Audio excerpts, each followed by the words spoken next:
Welcome to Operating Systems Lecture 26. All right.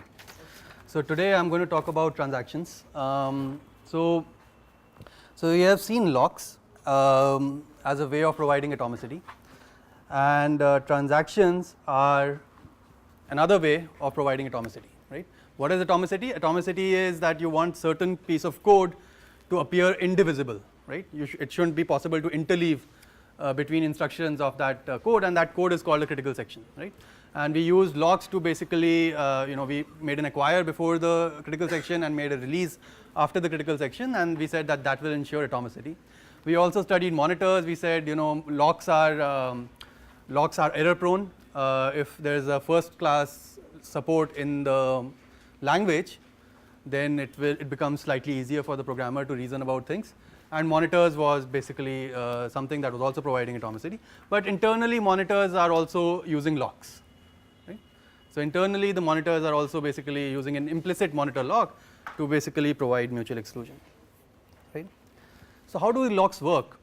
Locks work by, the programmer has to a priori tell that I'm going to access this shared data, and he tells it by calling this function called acquire, and he calls it on this lock which corresponds to that shared data, right? So it's an a priori declaration by the programmer that I'm going to access some shared data, and this is the shared data I'm going to access, and the semantics are that the acquire will not let more than 2 threads access the shared data. It will not let more than 2 threads fall through, right? This can be called a pessimistic way of doing controlling concurrency. In the sense, it's like saying that, let's say I wanted to enter a room where I needed some privacy. I always, whenever I enter the room, I put a lock inside it before I start doing anything, right? Let's say, whatever. So I always put a lock irrespective of whether somebody else is actually going to try to enter the room or not, right? If in the common case, it's the case that nobody else is going to come into this room anyways, right? I'm just doing this extra work of putting the lock first, then doing my work, and then unlocking it, and then going out, right? But if nobody actually came during this duration while I was using the room, you may say that this work is sort of wasteful. And if this is the common case, which in many cases it is, right? In many cases you don't expect, the probability that somebody will actually access the same resource at the same time is often small. So you're saying that you're doing this extra work every time, even though the probability of this event happening is small, right? A more optimistic method would have been that I don't use a lock, I just enter the room and I start using it, and if somebody comes later, he opens the room and he tries to use it, he figures out that, oh, somebody else is already using it, and then he rolls back his execution. In other words, he just, in the physical analogy, he just goes back and says, I'll retry some other time, right now somebody else is using it. If I have that kind of an organization, then in the common case, when there's very little chance that somebody else is going to come at the same time, I didn't have to do any extra work to actually put the lock on the door. I could just come in, do my work, and get out, and if somebody else comes in during that time, he'll roll back if needed, right?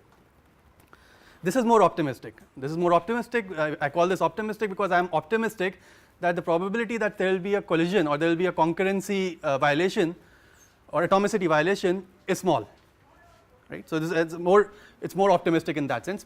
Locks are more pessimistic. There you say that in some sense saying that the probability that somebody will actually violate atomicity is very large. You're always basically doing this, right? Okay.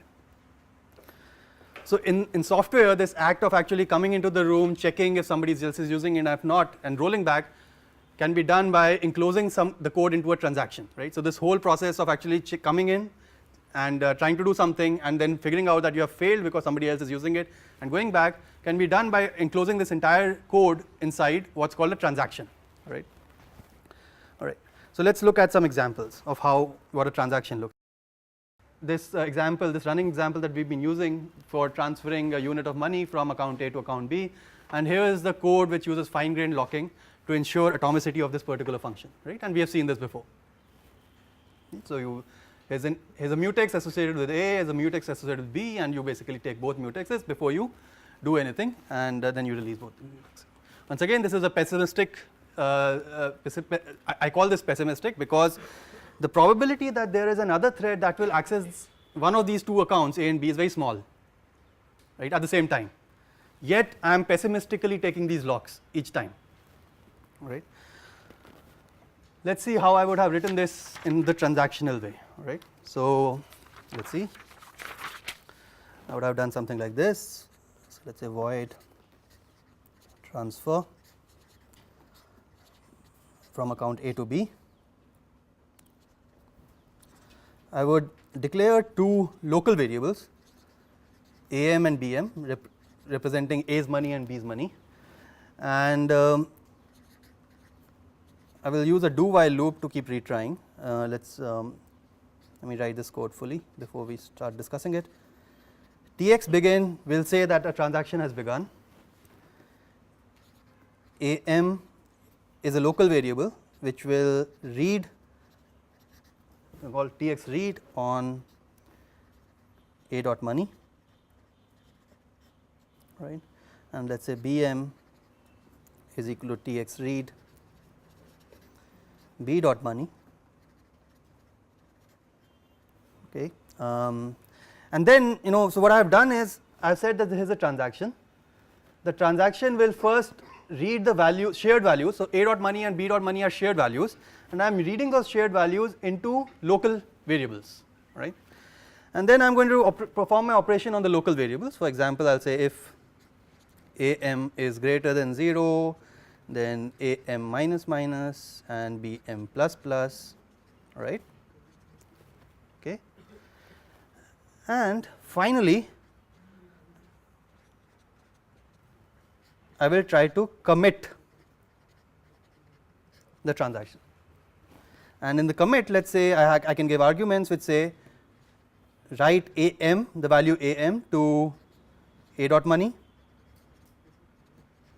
and the value BM to B dot money, right, and I do this while loop till I succeed.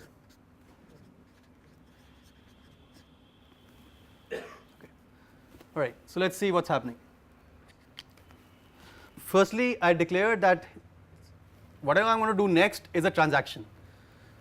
By saying that everything that I am going to do next is a transaction, it basically means that whatever I am going to do is going to have a tentative effect. It is not going to be a final effect. What I am going to do is tentative execution.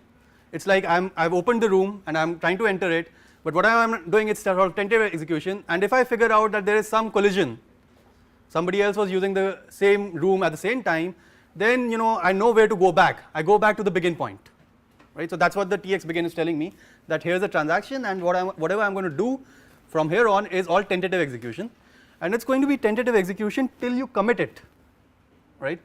So this code between the begin and the commit is all tentative execution, and the commit function will atomically commit the results of the tentative execution onto concrete state, right. So what am I doing?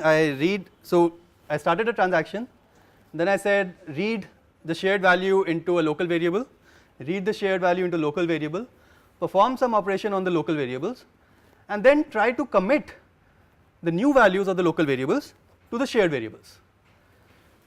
This commit function is atomic. So commit function is atomic. It will in one go try to update the values of A dot money and B dot money, and it will succeed if between the Tx begin and Tx commit nobody else changed or read the value of these shared variables, right. So I am basically saying here are the shared variables I have touched, and here are the new values of these shared variables, commit them to the real state if nobody else has read or written these variables during this time. So the question is, what is the problem if somebody has only read it and I try to commit it? Should commit fail if somebody has only read it? Yes, it should, right, because it will again violate atomicity. Somebody has read the old value, so atomicity means this whole thing appears as either having done completely before it or completely after it, right. So if I have read, let us say A before this transaction started, before this transaction started I read A, and then after this transaction committed I read B, then atomicity is violated, right? No, but what if, let's say, there's another function which just reads the balance in the account that is there. So why should I? Right. I mean, so you're saying that it's possible that you may not need to commit even if there was a conflicting read. You may not need to fail the commit even if there was a conflicting read. That's true.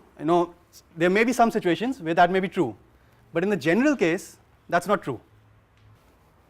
So let's say there was another transaction that's doing the sum, right? So our running example is another transaction that's doing the sum, right? So let's say it reads A. After that, the transaction commits successfully, and then it reads B. That's a problem, right? So that's a problem because there's no atomicity between the sum and the transfer, right? So you're right. I mean, in some cases you may be able to reason about it and say that you don't need to fail the commit if it was only a read, because it doesn't matter. My code doesn't, semantics don't change. It still remains atomic. But in the general case, right? Because I mean, in the general case, you would want to say that if there was a conflicting read or a write, then fail the commit. Okay, and sum is an example in this case. All right. So okay.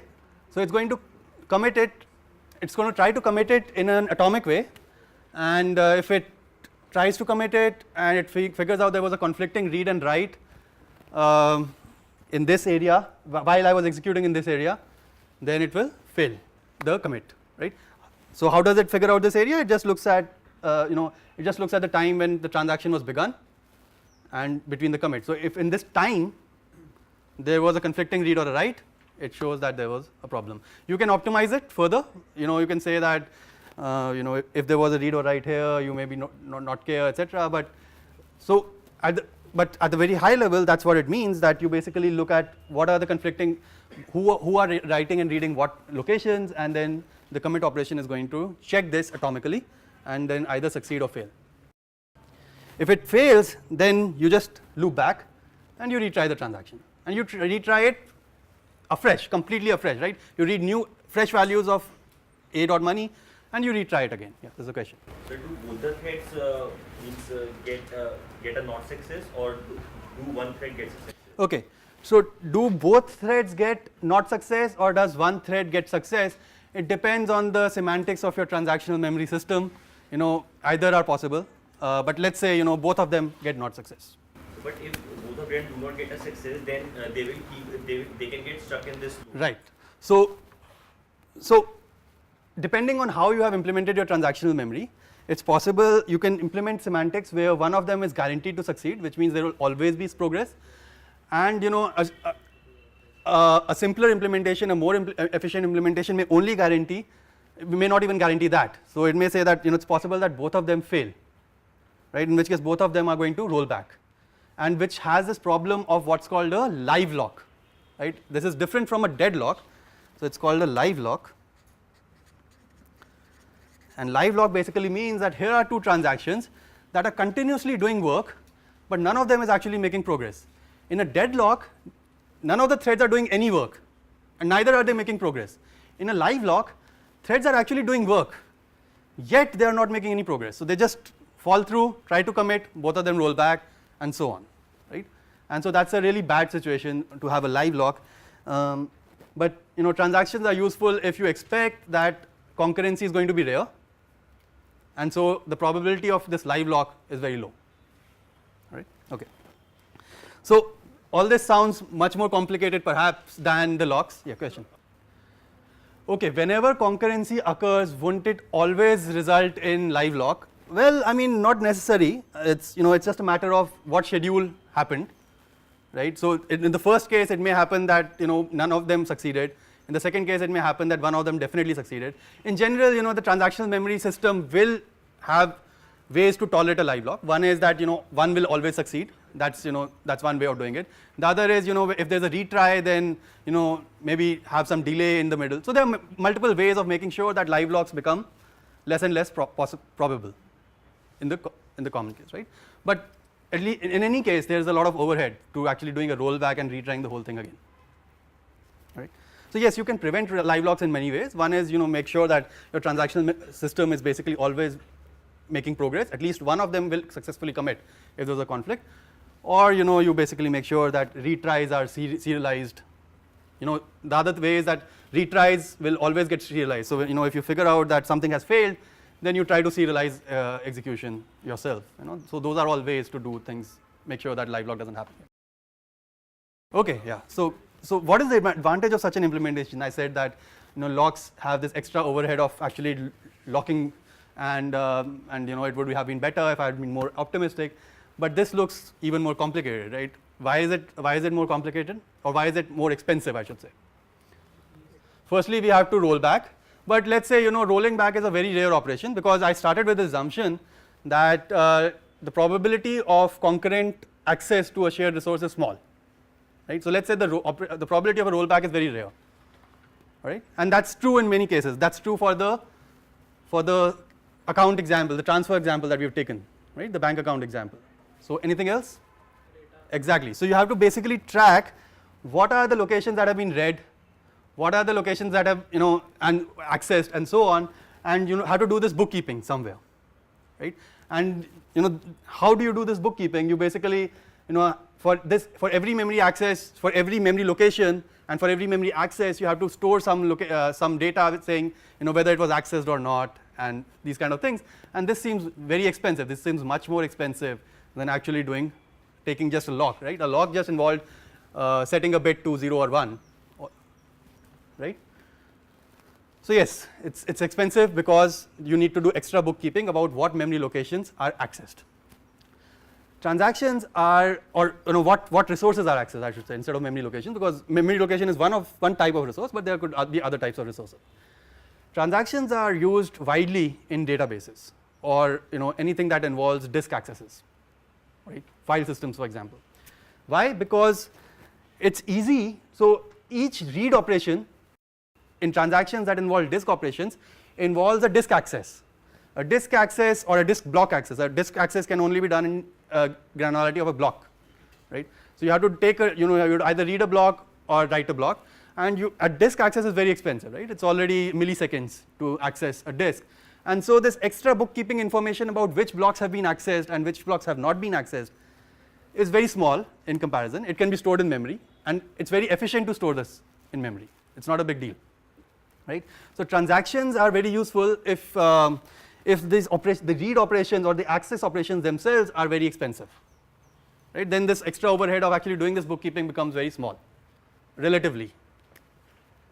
Okay, so transactions are great for something like databases, and they are used, in fact, to ensure atomicity of database transactions. The other advantage of transactions is that you don't have to worry about a lot of things. You don't have to worry about fine-grained locking. You can put a large area of code into one transaction, and it's the runtime system that's keeping track of what you have read and what you have written, and whether you want to roll back or not, right? So for example, notice that in this code, nowhere am I associating a lock per account or anything of that sort.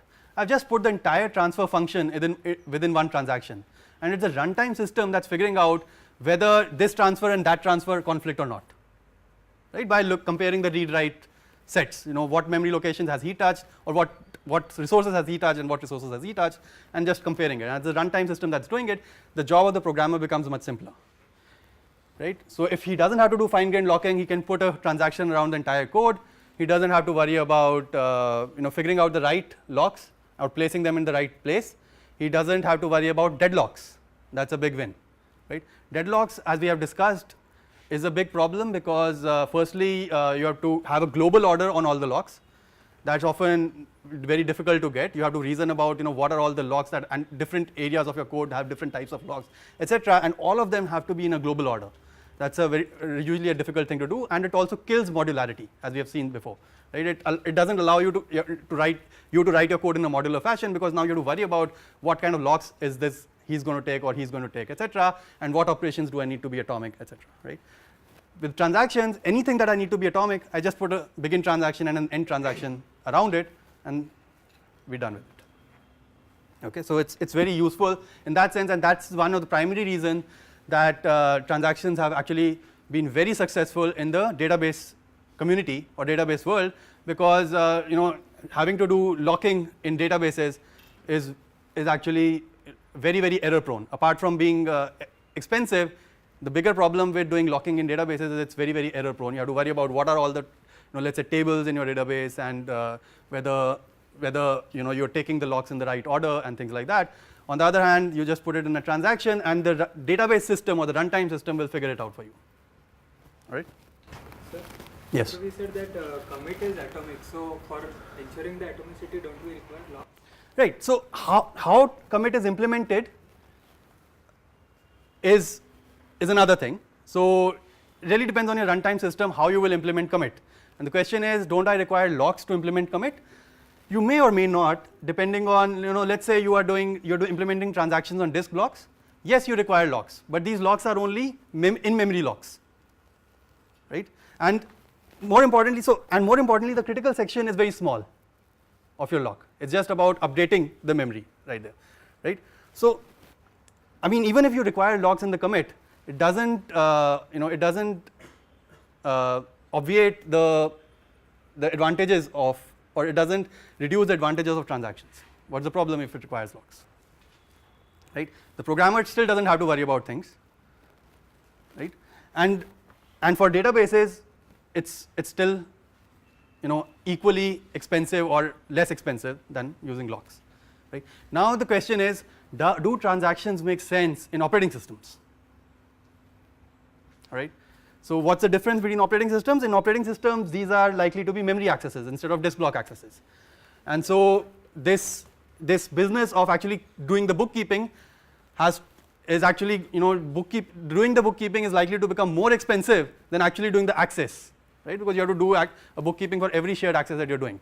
Also, the commit is likely to become very expensive because, as I was pointing out, you will probably need locks and and then having to go through all the read list and write list and performing intersections. So for that reason, you may say that transactions are not really suitable for operating systems, and that's the reason that so far at least transactions are not usually used in operating systems, and because they're too expensive to be used. Locks seem to be cheaper to use in operating system. However, given that we are moving towards multiprocessors and more processors and so on, there is a huge need to make more and more of our code more and more parallel, and that has it has huge software engineering challenges for programmers to be able to do fine-grained locking and all this, and it makes your program very highly non-modular. All right. So later, very recent processors like the Intel's Haswell processor actually have hardware support for transactional memory. So the idea is that they have instructions called transaction begin and transaction commit. All right, and using those instructions, it's the hardware that will do all the bookkeeping for you within that block of transaction begin and transaction commit. And when you do the transaction commit, it's the hardware that will compare the read and write lists of the two transactions and decide whether the commit was a success or a failure. Right? The assumption here is that doing these things in hardware is likely to be much faster than having to do these things in software.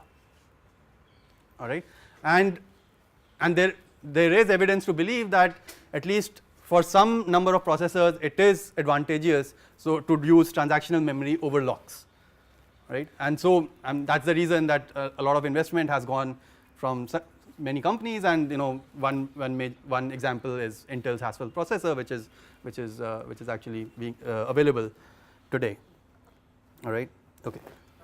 So the hardware support is for the transactions on disk block access, or no, the hardware support is for transactions on memory accesses. Right. So if you say a transaction begin and then you make a memory access, it's the hardware that will do the bookkeeping about what memory accesses you have read or written, and when you do a commit, it's the hardware that will compare these lists of memory accesses and decide whether the commit is successful or failure. All right, And so that's that's the domain of transactional memory. I won't go into too much detail about it, but just to tell you about transactions, how they have been so successful in databases, and how they are being very seriously looked upon as a potential option of handling concurrency in operating systems by using hardware support. All right. Yes, question. To maintain modularity, can't we use conditional locks such that if it is making a function is making a sub function call, which is a recursive function call, then it atomically releases the lock and gives the lock to the calling function. Okay, so the question is, I am saying that locks actually hamper modularity, and I am saying that because if there is a function that takes a lock and then he calls another function that takes another lock, then there is a possibility of deadlock and all that. And the question is, if you take another lock after holding one lock, can't you do something called a conditional lock, where the second lock basically is released before you take the first lock is released before you take the second lock? What do you think? But the caller won't reach the control. I mean, if you can't just release the lock arbitrarily, right? I mean, the lock is there for a reason. You can't just, I mean, if you just start releasing locks, then you are then you are losing atomicity. But then the function that we are calling is at the same time acquiring the same lock, right? It's not acquiring the same lock. No. So modularity is killed because it may be acquiring a different lock, right? And then you have to worry about the order of these two different locks. I mean, if it's the same lock, then what you're saying is similar to recursive locks that we've discussed. But and we also discussed problems with recursive locks. In any case, recursive locks are an option, but really I'm not talking about modularity being hampered because of acquisition of the same lock. I'm talking about modularity being hampered because of acquisition of different locks, because locks need to be acquired in a certain order. Right? Okay. All right. So basically, transactions are an interesting idea. People are looking at it, and whether they can be used in operating systems or not remains to be seen. However, one type of transaction is actually being used for many years now in operating systems, and these are transactions that involve single memory access.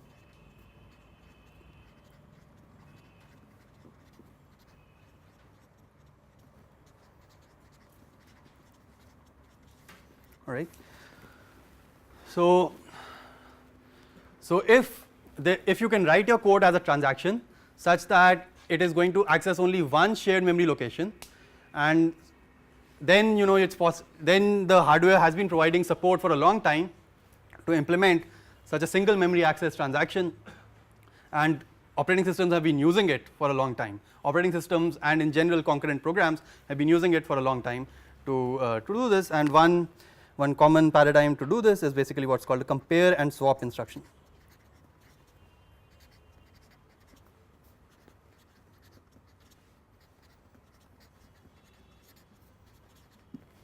All right. So let's see what's this compare and swap instruction. If I was to write the C semantics, so compare and swap on x86 is called the compare and exchange instruction. It takes 3 arguments. Register 1, which I'm going to call R old, let's say, register 2 that I'm going to call R new, and a memory location M, right? And the semantics of this this instruction are the following. I'm going to write C code to describe the semantics. It's let's say I write it as a function, then it's compare and swap int star M, or let's say address, just to make it clear, int old and int new, right? And it just first reads, let's say was is equal to star adder. So it reads the value in adder into a local variable, or locally in the hardware for the instruction, and compares the current value with R old, or with old, let's say, in this C thing. Let's see. If was equal to old, then star adder is equal to new and return false. All right, I'm going to explain it very soon. Okay, so what's going on? Basically, the semantics are check the contents at location adder, compare them with location old with value old, right? Check the contents at location adder, compare the contents with value old. If they are equal, then replace the contents of adder with new. Otherwise, don't do anything. Right? So the idea is, I have previously read some value from this location called adder. I have it in a register. Now this instruction is going to atomically check if the value of that location is still the same, and if so, then it's going to replace it with the new value, and if it's not still the same, then it's not going to replace it with the new value. Okay. Right. So let me write it in plain English first. Compare exchange. If star m is equal to r old, then star m is equal to r new. That's all, in some sense. All right, and this is done in an atomic fashion. You check if the value in the at that address is the same as the value that you have in your register, and if so, then you replace it with this new value. Otherwise, you don't do anything, let's say. And just one more thing, it basically also returns the old value of star m, or let's say temp is star m. It returns the old value of star m in r old. This operation is actually very similar to the semantics of the commit operation in a transaction, right? What is the commit operation? The commit operation says change the value of these locations with these new values if nobody has written in the middle, right? So the compare and exchange instruction is saying similar. Change the value of this location to this new value if its value is the same as the value that I have read before, right? So this nobody has written in the middle is captured by the value is the same, right? And this is an atomic instruction. You know, you can put the lock prefix behind it to make it atomic. So what am I going to do? I am going to use this instruction to commit one memory access transactions. So any transaction that has done only one, that needs to do only one memory access, one shared memory access, can be modeled as a transaction. So any atomic region, any critical section that can be modeled as one update to a shared memory access region can be modeled as a transaction using the compare and exchange instruction, right? Okay, let's see examples. So let's say I had this operation where I wanted to do hits is equal to hits plus 1, right? So far I was using locks to do atomicity of this code, right? So I was basically saying acquire here and release here, right? Now let's try to do this using transactions, right? So I can say, so if I want to do hits is equal to hits plus 1 and I want to do it in an atomic way, I could do something like this. I could say let's say I declare a local variable called local hits, and I'll declare another local variable called local new hits, let's say just two local variables, doesn't matter how many local variables I declare, and I read the value of hits into local hits, right? Then I do this operation hits is equal to hits plus 1, or let's say let's say I do L new hits is equal to L hits plus 1. Okay. Now what have I done? I have read the old value of this shared variable hits in a local variable. I have performed some computation on this local variable, and now I have both the old value of that shared variable and what is the new value that I want to put in the shared variable. And so what I am going to do is I am going to say compare exchange what hits as the address, L underscore hits is the old value, and L underscore new hits is the new value, right. So I am going to atomically try to update the shared variable hits with L new hits, but I will only do it if the hits variable still is equal to the old value. If it is not equal to the old value, what does it mean? Somebody has concurrently tried to increment hits, and so you should not commit, you should not update now, right. So you should not have the lost increment problem, right. So this will this will return the old value of hits, whatever the value was read into hits, and let us say it is returned in the register. I am going to write it in the functional form. So L underscore hits is equal to compare and exchange of this, and I basically say if or let us say what let us say I say let us say I declare another variable called local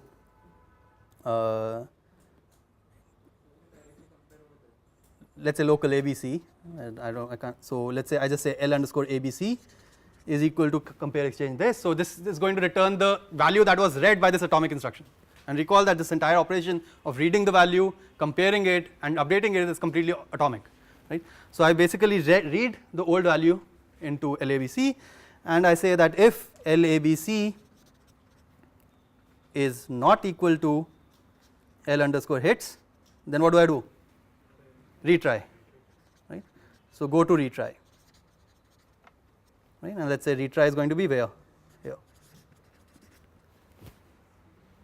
right. You can write it in the loop form. I am just using go to because of lack of space, but basically you just want to retry the transaction. You can write it as a while loop, for example, also, it does not matter. So this code is ensuring the atomicity of hits plus plus, but in a transactional way, okay. Also this transaction guarantees that at least one transaction will always succeed, it guarantees progress. So this transactional system, so we had this discussion on if there was a conflict or if there was a failure at commit, do both roll back or does one, or one of them will always succeed. In this case one of them will always succeed, right. Whoever executed the compare and exchange first, and notice that the compare and exchange is an atomic instruction, is going to succeed. The second one is going to fail and he is going to go to retry. If anybody else reads, it won't fail. Yeah, it will allow multiple reads. So it is basically guaranteeing atomicity against concurrent writes. In fact, it is even weaker than that. It is not guaranteeing atomicity against concurrent writes, it is guaranteeing atomicity against concurrent changes. If a concurrent write happened but it left the same value, it does not matter, right. So it is not a complete transaction in the strict, I mean it is not the same semantics that we discussed, it is not comparing the read write sets, it is actually looking at the value, and if the value has changed then it will fail, if the value has not changed then it will succeed. So if there was a concurrent write that just wrote it but it remained, the value remained same, no problem, right. So that is the semantics of CAS, and whether it fits in your logic, program logic or not, that is really up to you to decide, okay. So notice that I have avoided locks in doing so, and so all the problems associated with locks are also gone in some sense. Firstly, I do not need an extra shared variable which is a lock, and secondly because there is progress guaranteed, there is no problem of deadlocks here, alright, okay. Now let us take another example. We were looking at this insert function, right, initially. So we said insert into list L some data, right, and we had this lock, we had this per list lock to do this insertion, and let us try to write this insert as a transaction, right. So how, let us see, I mean using compare and swap, right. So compare and swap is also called CAS, and I'm going to use the word CAS to represent compare and swap instruction or compare and exchange instruction, right? It's a common term called CAS to use to basically do this, right? So how can I do this? Well, I can say, let's see, new, let's say E is equal to new list, E dot data is equal to data, and then I say E dot next is equal to list dot head, right? And finally, I'm going to say list dot head is equal to E, right? Recall that was my code. List dot head is equal to E. Right? So notice that all these three locations or three instructions are only operating on local data, or at least writing to local data. They are not writing to shared data. It's only this final instruction that's writing to shared data, right? And it's possible to write this using CAS without having to use locks in the following way. You can say you can do compare and exchange on L dot head with old value being E dot next, right, and the new value being E. Good, right? So you atomically try. So what's happening? Let's say this was head. You have already made E and you have made it point to head, and now you atomically try, and you already know that the time when you read L dot head was here. Now you atomically try to make head here, but you only do that if head is still equal to this. If there was a concurrent insert, then head would have become something else, right? If there was a concurrent insert, head would have gone here. So let's say there was a concurrent insert and somebody was trying to do this, and so let's say he won, then head would have come here, and so the second insert would have failed, right? So if this succeeds, that basically means that nobody has been able to do a concurrent insert for me. And so what I do is, if compare exchange is equal to E dot next is not equal to E dot next, then retry, right? So go to retry, and retry is again, where should retry be? Yeah, just before here.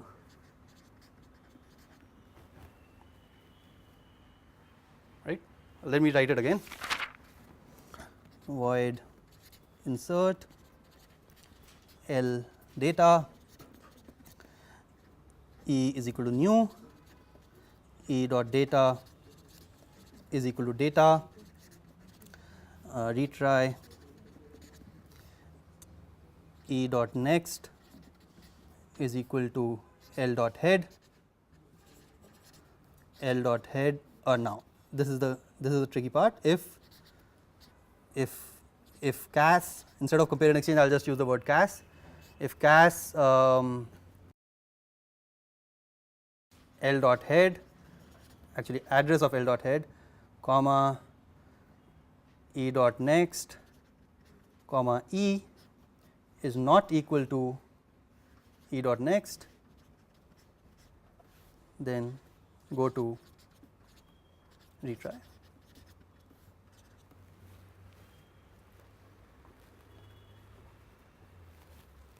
Okay, so this is a lock free way of ensuring atomicity of the insert operation.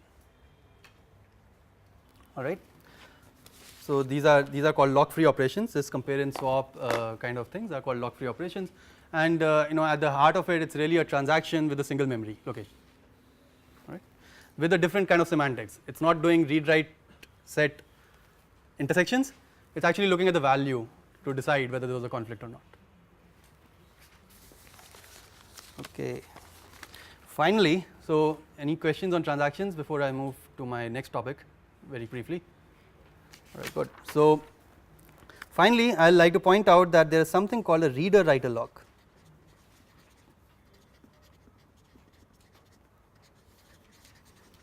Right. The idea is that often there are multiple functions. Some of the functions are only interested in reading the shared memory location or shared object, and some functions are interested in also writing to the shared memory location. It should be possible for multiple threads to concurrently read, because one read does not adversely affect another read, right. It's only a write that adversely affects a read, or it's only a write that adversely affects a write, right. So the conflicts are only between reads and writes, or writes and writes. There's never a conflict between a read and read. So if you expect that your code has lots of readers and very few writers, then it's possible to use this change abstraction called reader writer locks, and it has 3 types of functions. Locks have acquire and release. This has read acquire and read release, and write acquire and release, right. Same struct lock, let's say struct RW lock.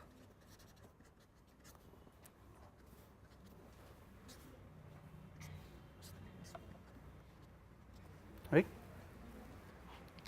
So the idea is that the abstraction now says that multiple threads can hold the lock in read mode simultaneously, or the lock can be held in read mode simultaneously, but a lock can only be held once in write mode. All right. So acquire basically made sure that only the lock can only be acquired once at one time, right. A lock cannot be acquired by 2 threads simultaneously. In this case, a lock can be acquired simultaneously by 2 threads in read mode. That's possible. But it's not possible to have a lock being acquired by 2 threads in write mode. It's also not possible for a lock being acquired in a write mode and a read mode simultaneously, right. So in other words, read is allowed, but read write or write write is not allowed. Okay. So that allows you to have more concurrency in your system if you expect that there are going to be lots of readers and very few writers in your system. Okay. All right. Good. So let's stop.